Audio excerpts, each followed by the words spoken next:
కుమార్. నేను Gajjaram high school నుంచి వచ్చాను సార్. ఇది వాలుతలానికి వ్యతిరేకంగా వెళ్తుంది సార్. ఏదైనా ఒక వస్తువు పైనుంచి కిందకి వస్తుంది కదా సార్, ఇది మాత్రం కింద నుంచి పైకి వెళ్తుంది సార్. ఏ సహాయం లేకుండా దీని అంతగా అలా పైకి వెళ్తుంది సార్. ఎందుకంటే సార్ ఇది ఇక్కడ ఉంది కదా సార్, దీనికి ఇక్కడ స్థిరత్వం తక్కువగా ఉంటుందండి.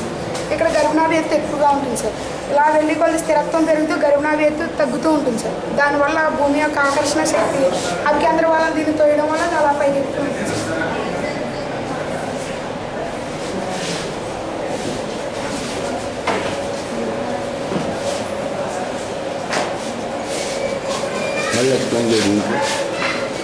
ఏదైనా ఒక వస్తువు కింద నుంచి పైకి వెళ్తుంది కదా సార్, ఇది మాత్రం పైనుంచి కింద నుంచి పైకి వెళ్తుంది సార్.